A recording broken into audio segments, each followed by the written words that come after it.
Hello दोस्तों, स्वागत है आपका स्लीपी क्लासेस में। दोस्तों, संविधान ने हमें बहुत सारे अधिकार दिए हैं। हमारे कंट्री में बहुत सारे ऐसे लॉज भी हैं जिन्होंने हमें कई सारे और राइट्स भी दिए हैं apart from the constitutional rights. लेकिन तब क्या होगा अगर हम बहुत देर लगा दें अपने राइट्स को इन्फोर्स कराने में। इसी कॉन्टेक्स्ट में पढ़ते हैं आज एक जुडिशियल डॉक्ट्रीन जिसका नाम है डॉक्ट्रीन ऑफ लैचेस। डॉक्ट्रीन क्या होता है? बेसिकली डॉक्ट्रीन एक तरीके की थ्योरी या प्रिंसिपल होता है जिसके ऊपर सुप्रीम कोर्ट अपने बहुत सारे फैसलों को एस्टैब्लिश करता है। जुडिशरी डॉक्ट्रीन का इस्तेमाल करती है ताकि वो अपने स्टैंड को कंसिस्टेंट रख सके और किसी पर्टिकुलर आर्गुमेंट में वो ये समझ सके कि कौन से प्रिंसिपल्स को अप्लाई करना इंपॉर्टेंट है। इससे पहले हम डॉक्ट्रीन ऑफ एक्लिप्स और डॉक्ट्रीन ऑफ सेवरेबिलिटी अपनी वीडियोस में डिस्कस कर चुके हैं। डॉक्ट्रीन ऑफ लैचेस के बारे में आपने यह समझना है कि यदि आप एक ए व्यक्ति हैं और दूसरा individual is B, then in that case if B illegally occupies your land and in your knowledge he constructs a building, he rents that building to C lives in that building for 20-25 years, and after the entire process when B has illegally occupied and after 25 years you then approach the judiciary or you then approach the authorities for remedy, then it can be a case जहां आपसे पूछा जाए कि क्या आप अभी तक सो रहे थे। And this is the basic premise of doctrine of latches. Her citizen के पास अधिकार है, ड्यूटीज भी हैं जो उसने निभानी पड़ती है एक स्टेट के अंदर रहते हुए। डॉक्ट्रिन ऑफ लैचेस एक ऐसा प्रिंसिपल है जो यह समझता है कि अगर कोई सिटीजन अपने राइट्स को एनफोर्स करवाने में नेग्लिजेंट है, डिले करता है, देरी करता है, despite understanding the implications, ignorance की बात नहीं कर रहा हूं मैं, बिना जाने समझे की बात नहीं कर रहा हूं, तो ये नेग्लिजेंट लोगों के लिए, जो लोग अपने अधिकारों को, राइट्स को टाइम से एक्सप्रेस नहीं करते, उनको एनफोर्स नहीं करवाते और बहुत टाइम के बाद उसे एनफोर्स करवाते हैं, तब डॉक्ट्रिन ऑफ लैचेस अप्लाई होता है। So basically it is based on a Latin principle that is विजिलेंटिबस नॉन डॉर्मेंशियस एक्वेशियस सबवेंटिल। आपको यह याद करने की जरूरत नहीं है, लेकिन इसका इंग्लिश में अनुवाद है कि equity aids the vigilant not the ones who sleep over their rights. It is very important कि जुडिशरी इक्विटेबल जस्टिस मेंटेन करे। न्यायालय का, जुडिशरी का यह काम होता है कि वो इक्विटी रखे बिटवीन द डिफेंडेंट यानी कि जिसके खिलाफ केस है, और प्लेंटिफ जो केस लेके आता है। लेकिन वो इक्विटी नहीं रख सकता उस प्लेंटिफ के केस में जिसने बहुत देर लगा दी, डिले लगा दी अपने राइट्स को एनफोर्स करवाने में। डॉक्ट्रिन ऑफ लैचेस का इस्तेमाल सुप्रीम कोर्ट ने इसी तरीके से किया। So this doctrine aids the defendant from not providing equitable relief to a non vigilant applicant. Laches का मतलब होता है फेलियर टू असर्ट और ऑब्जर्व वंस लीगल राइट। तो यही डॉक्ट्रिन ऑफ लैचेस का इंपॉर्टेंस है। वो इसलिए इंपॉर्टेंट है क्योंकि अगर आप बहुत डिले के बाद किसी पर्टिकुलर राइट को एनफोर्स करवाने जाते हो, उस डिले के दौरान loss of evidence, loss of testimony और टैंपरिंग ऑफ विटनेसेस हो सकता है।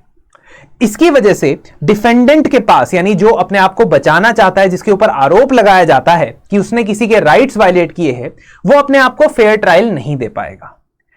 दो केसेस से समझते हैं कि डॉक्ट्रिन ऑफ लैचेस का इस्तेमाल किस तरीके से किया गया। Haryana state handloom and handicraft case के अंदर, बस इतना ही याद रख लो इस केस का नाम, Haryana state handloom and handicraft case. इस केस के अंदर सुप्रीम कोर्ट के पास एक अपील जाती है on the basis of a judgment of a high court. High court ने उस जजमेंट में क्या कहा था? हाई कोर्ट ने उस जजमेंट में एक लैंड एक्विजिशन केस के बारे में कुछ कहा। जो इस केस के अंदर रिस्पोंडेंट्स थे, यानी कि जिन्होंने सुप्रीम कोर्ट में जाके चैलेंज किया, basically they were challenging a judgment of the high court. And high court के पास जो केस था उसके क्या फैक्ट्स थे? सिंपल अंडरस्टैंडिंग से देखा जाए तो किसी एक व्यक्ति या एक कंपनी का लैंड अक्वायर किया गया था और उस लैंड एक्विजिशन के बाद उससे कंपनसेशन मांगने के लिए 22 इयर्स के बाद जाके पिटीशन आई। सुप्रीम कोर्ट ने कहा कि देयर इज नो रीजनिंग और possible cause to restrict the respondent from filing a writ petition and that unreasonable delay of 22 years could have been avoided.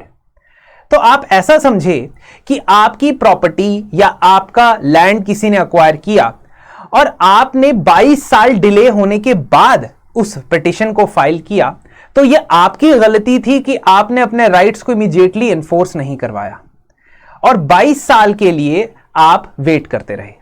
यह भी ध्यान रखना है कि देयर इज नो प्रिंसिपल और there is no law which states कि कोई writ petition सिर्फ 1 साल या 2 साल या 3 साल के बाद इशू की जा सकती है। इसका मतलब यह हुआ कि supreme court case by case basis में यह समझने की कोशिश करता है कि डिले हुआ तो क्यों हुआ। अगर उसे यह लगता है कि अनरीजनेबल डिले है ना, अगर उसे यह लगता है कि यह डिले किसी गलत इंटेंशन की वजह से किया गया हो, गलत इंटेंशन का भी एग्जांपल दे सकता हूं।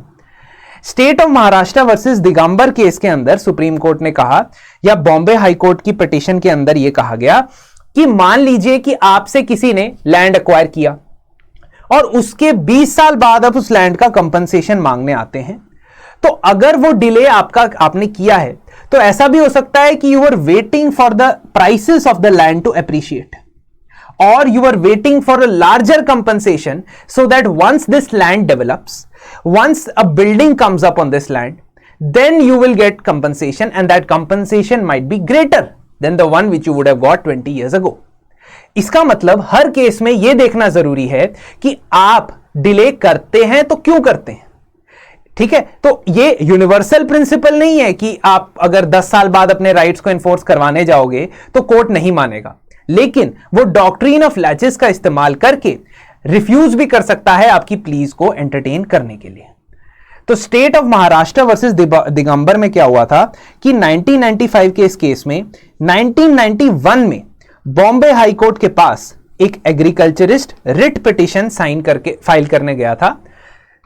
रिट मैंडमस की इशू करवानी थी उसने स्टेट गवर्नमेंट के खिलाफ, क्योंकि स्टेट गवर्नमेंट ने उससे लैंड अक्वायर किया था। They had allegedly taken his land in the course of execution of scarcity relief work, और 20 साल के बाद वो कंपनसेशन के लिए आता है। बॉम्बे हाई कोर्ट ने उस समय ये कंपनसेशन अवॉर्ड कर दिया, ये कहते हुए कि स्टेट वेलफेयर स्टेट है and they should provide compensation. लेकिन जब ये केस सुप्रीम कोर्ट के पास गया तो उन्होंने बॉम्बे हाई कोर्ट के ऑर्डर को सेट असाइड कर दिया, मतलब उसे खारिज कर दिया। यह कहा कि कॉन्स्टिट्यूशनल राइट्स का एनफोर्समेंट जस्ट और रीजनेबल होना चाहिए, रिलीफ डिस्क्रिशनरी नहीं होना चाहिए और एक्चुअल सर्कमस्टांसेस को इवैल्यूएट करने के बाद ही हमें रिलीफ ऑर्डर करना चाहिए। लैचेस यानी कि डिले क्यों हुआ, why was there a 20-year delay in asking for compensation, that question should also be asked. तो relief provided to a person filing a writ will be unsustainable if he was having a blameworthy conduct। blameworthy conduct का मतलब कि अगर कोई व्यक्ति wait करता है कि वो ज्यादा कंपेंसेशन की डिमांड में बाद में जाके कंपेंसेशन मांगेगा, तो इसका मतलब क्या वो अभी तक सो रहा था, if he was sleeping over his rights। ये बात याद रखिए कि ये हर केस पे एप्लीकेबल नहीं है, ये उसी केस पे एप्लीकेबल है जहां सुप्रीम कोर्ट या हाई कोर्ट ये देखेगा कि डिले जो है वो रीजनेबल है या नहीं। जो चीज हर केस पे या हर सिविल सूट पे एप्लीकेबल है उसे स्टैट्यूट ऑफ लिमिटेशन कहते हैं। तो स्टैट्यूट ऑफ लिमिटेशन के बारे में मैं अगली किसी वीडियो में डिस्कस करूंगा। अगर आप चाहते हैं कि मैं डिस्कस करूं और इसी तरीके से और भी डॉक्ट्रिन्स के बारे में बताऊं तो प्लीज मुझे कमेंट सेक्शन में बताइएगा। साथ ही साथ हमारा संभव 2.0 प्रीलिम्स क्रैश कोर्स मंडे सोमवार को सुबह 11 बजे से शुरू हो रहा है, जहां पे हम आपको प्रीलिम्स के लिए थॉरोली प्रिपेयर करेंगे, स्टैटिक प्लस करंट अफेयर्स को इंटीग्रेटेड तरीके से पढ़ेंगे और आपको वहां पे पीवाईक्यूज और प्रैक्टिस टेस्ट्स के साथ साथ फुल लेंथ टेस्ट्स भी अवेलेबल होंगे। अगर आप सीसैट के साथ इस कोर्स को एनरोल करना चाहते हैं तो भी कर सकते हैं, और even without CSAT also you can enrol. If you want a 10% discount you can use the code RAINA RAINA code का इस्तेमाल करें और 10% डिस्काउंट को हासिल करें। अगर आप हमारे साथ जुड़े रहना चाहते हैं तो YouTube पे हम आपकी सेवा में हाजिर रहेंगे। Thank you.